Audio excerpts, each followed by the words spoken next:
Hello YouTube, and welcome to your 5th Java tutorial, and in this video we're going to talk about the random object in Java.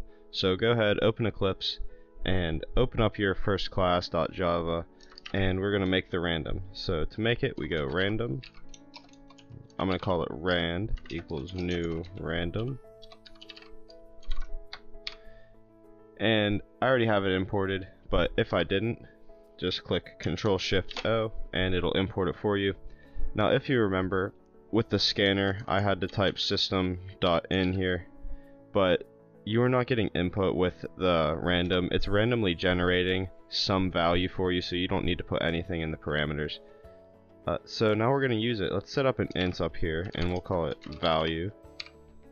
We're not going to set it equal to anything because we're going to set it equal down here to a random integer. So we'll say value equals rand.nextInt.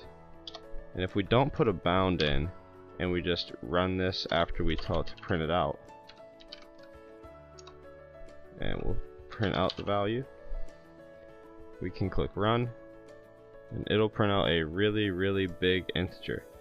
So what we can do now is, let's say we wanted it to be between 0 and 49. We can do 50. So this will generate numbers, integers between 0 and 49. So now when you run this, 29, run it again, 29, run it again, 14, run it again, 19, run it again, 2. So as you can see, the numbers are random, but what if you want it to be between 1 and 50? Let's say you had some type of program where it didn't accept 0.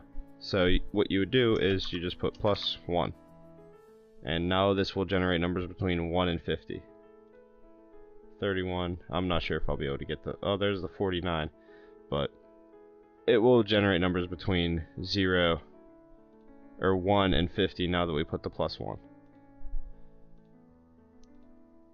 Try it a few more times. Alright, but as you can see, the numbers are completely random, and that is what this random does. Now in the next video, we're going to be using this and the scanner to create a little program. So that will be your first programming challenge. I hope you guys did enjoy the video. If you did, leave a like, subscribe, go follow my Instagram and Twitter. I always update you on when my video is coming out, and just little programming pictures on my Instagram. So I will see you guys on the next one.